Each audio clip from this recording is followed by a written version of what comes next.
মেঘনা নদীতে সাঁতরে চলেছেন পল্লী চিকিৎসক বকুল সিদ্দিকী, আর তা উপভোগ করছেন নরসিংদীর রায়পুরার মণিপুরা সহ আশপাশের গ্রাম ও জেলা থেকে আসা হাজারো দর্শক। নরসিংদী সদর উপজেলার আলোকবালী ইউনিয়নের খোদাদিলা গ্রামের পল্লী চিকিৎসক বকুল সিদ্দিকী ছোটবেলা থেকেই নদীতে সাঁতার দিতে ভালোবাসেন। 1995 সালে একবার মালয়েশিয়া থেকে সাঁতরে সমুদ্র পার হয়ে থাইল্যান্ড চলে গিয়েছিলেন তিনি।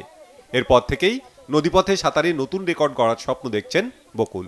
এর মধ্যে তিনি স্রোতের অনুকূলে কিশোরগঞ্জের ভৈরব থেকে নরসিংদীর মণিপুরা, ব্রাহ্মণবাড়িয়ার আখাউড়া থেকে মণিপুরা ও মণিপুরা থেকে নরসিংদী থানাঘাট পর্যন্ত পাড়ি দিয়েছেন। তবে এবারই প্রথম স্রোতের বিপরীতে নরসিংদী থানাঘাট থেকে মণিপুরা পর্যন্ত প্রায় 15 কিলোমিটার 8 ঘন্টায় পাড়ি দেন 47 বছরের বকুল। স্রোতের বিপরীতে আদার্স এবং নদীর মাছ থেকে নামা হয়েছে বুদ্ধমারা এবং থানাঘাটের নদীর মাছ থেকে। একটা হলো আনন্দময়, আর একটা হলো মানুষ তো আমি তো বিভিন্ন চ্যানেলে খবর দিই, খেলাধুলা বেশি দিই, যে আমাদের বাংলাদেশে কোনো জাতি পোলাপান গেলে অলিম্পিকে সাঁতারে দেখছি প্রথম বাসা পর্ব থেকে আউটে বাড়িতে ফিরে। আমার সব ইচ্ছা ছিল যদি আন্তর্জাতিক মহলে একটা সুযোগ পাইতাম, ইচ্ছা ছিল যে একটা জাতীয় ট্রফি তোলার জন্য। রেকর্ড করা গিনেস বুকে উদ্দেশ্য আছে, যদি আমাকে কোনো সুযোগ দেয় যে এটা করা লাগবো, আমি চেষ্টা করবো ইনশাল্লাহ এটা করার জন্য। আমি এটা আজকে প্রায় 21-22 বছর ধরে পানিতে সাঁতার পারি। আমার প্রথমে আরেকটা রেকর্ড আছে, আমি থাইল্যান্ড থেকে মালয়েশিয়া এসে প্রথম সাগর পাড়িতে 94-95 দিকে। দর্শকদের আনন্দ দেওয়ার পাশাপাশি বিশ্বের বুকে বাংলাদেশের হয়ে নতুন রেকর্ড গড়তে চান বকুল। নতুন করে আজকে দর্শকের ভালোবাসায়, দর্শকের অনুপ্রেরণায় আজকে উনি নতুন করে আবার নরসিংদী থানার ঘাট থেকে স্রোতের বিপরীতে আর কি মণিপুরা ঘাটে আসবে আর কি। নরসিংদীর গর্ব বকুল ভাই, উনি দীর্ঘদিন যাবতই সাঁতার প্রতিযোগিতা করে আসছেন।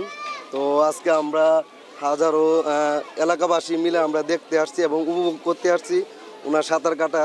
বকুল ভাই সাঁতার দিছে, এবার গেছে বার মুসার লোকে বাজি ধরছে, কইছে এনতে হাতইরা নরসিংদী যাইতে রেগা, মানে হেরে হোটেলিয়া জায়গা। এবার বাজি ধরছে জনে হাই উল্টা নরসিংদীতে এই মণিপুরা গাড়ো আইব।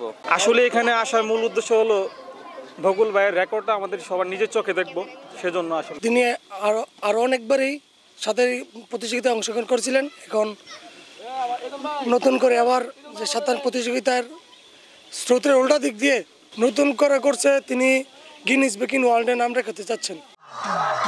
ভবিষ্যতে আরো বড় পরিসরে সাঁতারের আয়োজন করার লক্ষ্য আয়োজকদের। বকুল ভাই আগেও কয়েকবার সাঁতার দিছে, উনি সাঁতার দিয়ে আনন্দ পায় এবং আমাদেরকেও আনন্দ করে। ওনারও প্রতিভা যে আগামীতে আরও উপরের দিকে অগ্রসর হইব, বাংলাদেশের নাম লেখাইব বিশ্বের মাঝে। এই জন্যে আমরাও ওনারে সাহস দিই, সবসময় সাহস দিয়ে থাকি, আগামীতেও দিব। ভবিষ্যতে যদি বকুল ভাই দিতে চা, তা আমরাও চেষ্টা করবো ইনশাল্লাহ দেওয়ার লাগে। বিশ্ব রেকর্ড গড়তে সরকারি সহযোগিতার দিকে তাকিয়ে এ সাঁতারু। Bangla vision news desk.